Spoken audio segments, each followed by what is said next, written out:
¿Quién entiende lo que sucede en el mundo? Es un verdadero rompecabezas, es una locura que no se le ve ni cabeza ni pies. ¿Se han preguntado por qué el mundo está loco? Es solo observar los noticieros para escuchar acerca de catástrofes climáticas, terrorismo, luchas entre religiones, principalmente entre la judeo-cristiana y el islam, pugnas de poder entre países, como Estados Unidos, China, Rusia y Unión Europea, aumento y legalización del aborto y la eutanasia, superpoblación y mortandad, sobre todo infantil por desnutrición, aceptación del homosexualismo, lesbianismo y diferentes prácticas sexuales, incremento de la tecnología y pérdida de la comunicación humana, avistamientos de ovnis y extraterrestres, explosión del conocimiento de la genética y salud humana, aumento de la integración mundial y crisis económicas. Son muchos los eventos, los cuales parece que no estuvieran relacionados entre sí. Pero con un poco de tiempo y análisis se puede entender este rompecabezas mundial. Muchas religiones, así como la Biblia, enseñan que tras el velo tridimensional del mundo físico que vemos, existe otro mundo espiritual que no podemos ver. En esta realidad invisible a nuestro alrededor, se desencadena una batalla titánica entre el héroe supremo y justo contra el villano más atroz y maligno.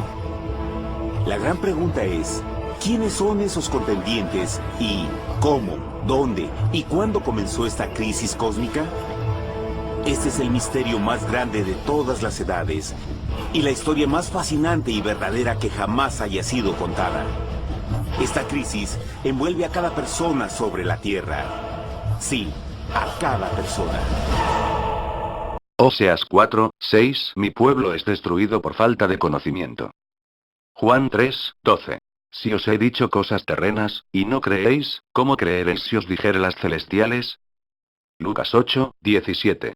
Porque nada está oculto, que no haya de ser descubierto. Nada está escondido, que no haya de ser conocido, y salir a la luz. Isaías 46:9. Acordaos de las cosas pasadas desde los tiempos antiguos. Porque yo soy Dios, y no hay otro Dios, y nada hay semejante a mí, que anuncio lo por venir desde el principio, y desde la antigüedad lo que aún no era hecho. Que digo, mi consejo permanecerá, y haré todo lo que quiero. Es necesario conocer las costumbres y tradiciones judías para entender el significado de la Biblia. Nuestra historia comienza hace tiempo, en la misma capital del universo, en un lugar llamado Cielo, que estaba lleno de seres angelicales que amaban hacer la voluntad de Dios. Bajo el justo y amoroso gobierno del Creador, todo el cielo disfrutaba de una existencia de felicidad y dicha perfecta. El príncipe supremo del cielo y comandante de los ángeles era el todopoderoso y amoroso Hijo de Dios, mejor conocido con el nombre que tomó cuando vino a la tierra, Jesús. Él era uno en propósito y mente con Dios el Padre. El cielo, bajo el mandato compasivo del Padre, Hijo y Espíritu Santo, probó ser un maravilloso lugar de paz y alegría. Para llevar a cabo las órdenes de Dios, la Trinidad estaba rodeada de un océano virtual de innumerables espíritus ministradores, llamados serafines y querubines, o mejor conocidos como ángeles. Estas poderosas e inteligentes criaturas descubrieron su mayor alegría al cumplir las órdenes del Todopoderoso. Pero Dios creó un extraordinario ángel para servir como líder de la multitud celestial entera. La Biblia nos dice que su nombre era Lucifer, que significa portador de luz. Este querubín fue el más grande ser creado por Dios y tenía la posición más cercana al trono de Dios, y estaba directamente bajo la autoridad de Jesús. El trabajo de Lucifer era comunicar la luz y el conocimiento de la voluntad de Dios a todos los otros ángeles. Lucifer fue el ser más espléndido creado por Dios. Era cautivamente hermoso y dotado con poderes asombrosos de liderazgo y organización. Entre los ángeles, él fue muy admirado, respetado y amado como amigo. Aunque Dios previó la miseria que estaba a punto de ser introducida por Lucifer al reino de la luz. Lucifer siempre ha querido estar en el trono de Dios, destruir a Israel, el pueblo elegido y destruir y alejar a la humanidad de la eternidad con Dios. Por eso, bajo el seudónimo de Alá su frase de combate es: Alá es más grande, conquistar Jerusalén, porque es la embajada de Dios en la tierra, provocar la guerra, la muerte y el pecado que hace perder la salvación de Dios. Pero el profeta Isaías nos da una visión del pensamiento de Lucifer. ¿Cómo caíste del cielo, oh lucero, hijo de la mañana? Cortado fuiste por tierra, tú que debilitabas a las naciones, tú que decías en tu corazón: subiré al cielo en lo alto, junto a las estrellas de Dios. Levantaré mi trono, sobre las alturas de las nubes subiré, y seré semejante al Altísimo. Lucifer gradualmente comenzó a codiciar el poder de Dios, pero no su personalidad. Al pensar en sus propias habilidades y belleza extraordinarias, los cancerosos tentáculos del orgullo y autoadmiración cautivaron su mente.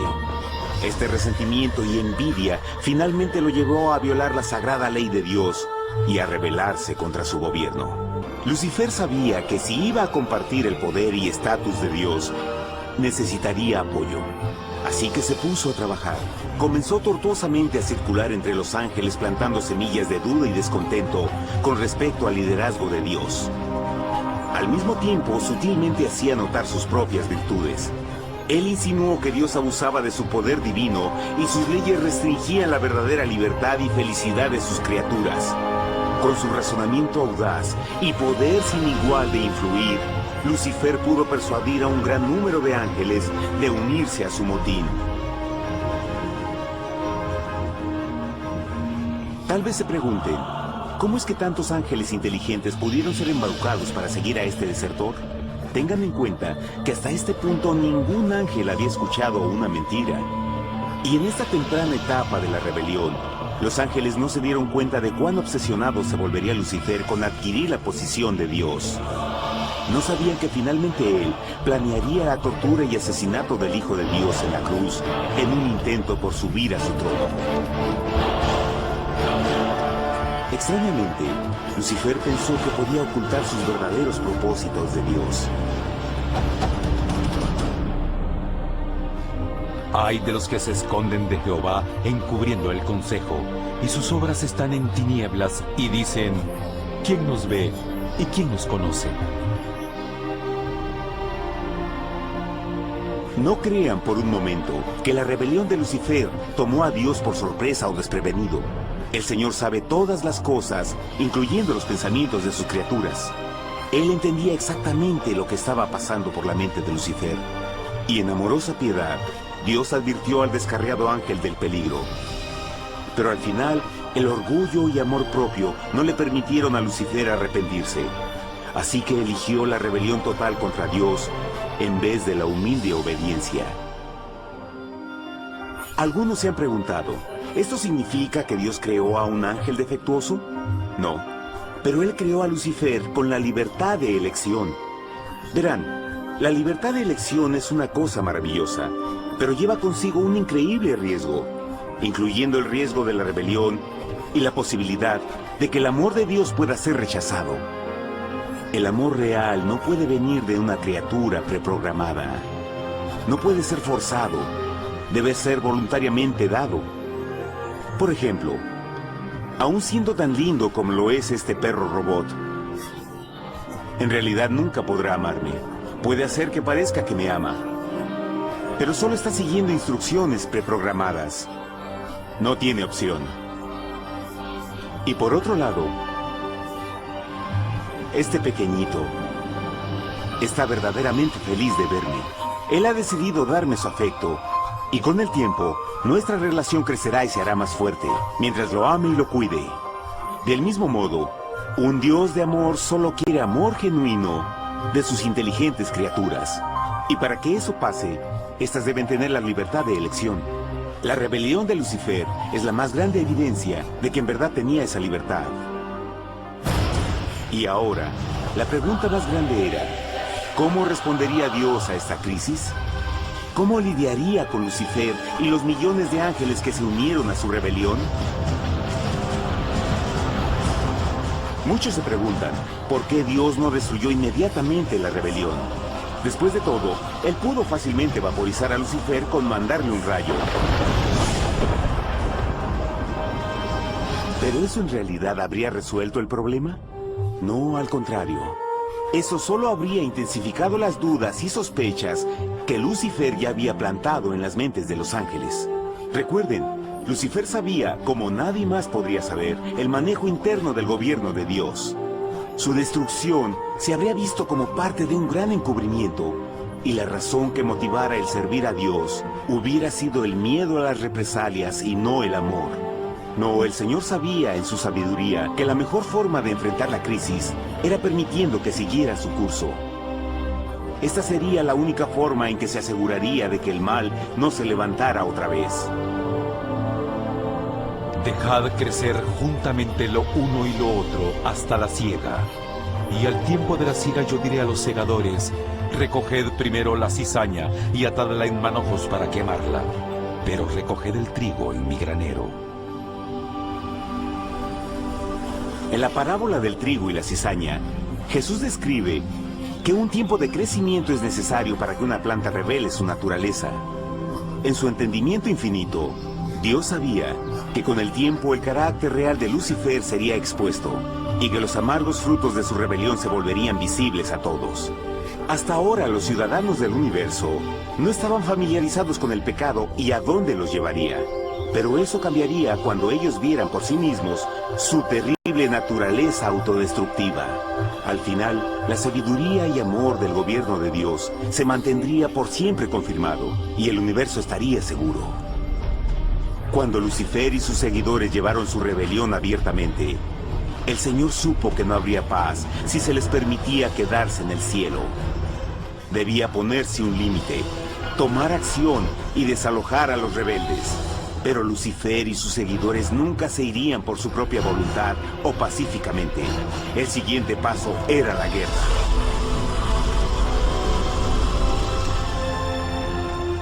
Después hubo una guerra en el cielo. Miguel y sus ángeles luchaban contra el dragón. Y luchaban el dragón y sus ángeles, pero no prevalecieron y se halló ya lugar para ellos en el cielo. Y fue lanzado el gran dragón, la serpiente antigua que se llamaba Diablo y Satanás, el cual engaña al mundo entero. Fue arrojado a la tierra y sus ángeles fueron arrojados con él.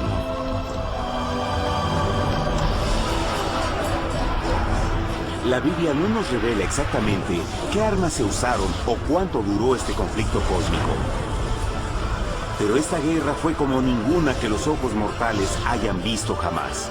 Apocalipsis 12:4 nos dice que finalmente Lucifer y un tercio de los ángeles de Dios fueron físicamente expulsados del cielo.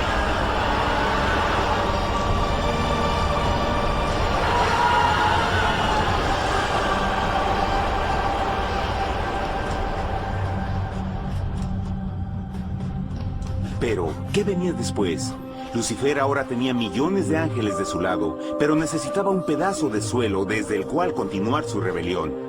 Pronto, demasiado pronto, el universo comenzó a entender lo doloroso y costoso que el pecado podría llegar a ser. Y la guerra no había terminado, apenas comenzaba. Lucifer, el portador de luz, ahora se volvió Satanás, el adversario. Lucifer, y sus ángeles, a través de la historia ha ido creando las condiciones necesarias con el objetivo de ser igual a Dios y tener un control global. Mientras Dios es trinitario, Lucifer creará una falsa trinidad para asimilarse a Dios. Lucifer montará un falso Cristo que le permita tener un control que el mismo mundo le entregará voluntariamente al anticristo, así como un falso profeta que unifique todas las religiones para que posteriormente le ayude a generarle adoración al mismo Lucifer. La Biblia dice que el anticristo no gusta del amor de mujer, por tanto puede ser un musulmán, ya que ellos no aprecian el valor de la mujer, o un homosexual que guste más bien del amor de los hombres. El falso profeta logrará unificar las diferentes corrientes filosóficas y religiones, cristianismo, judaísmo, islamismo, budismo, confucianismo, nueva era, etc., en un ecumenismo que excluya a Jesús como único camino de encuentro con Dios. Satanás aún tenía dominio sobre la tierra, y la vida en este mundo no sería fácil. En el mundo tendréis aflicción, pero confiad, yo he vencido al mundo.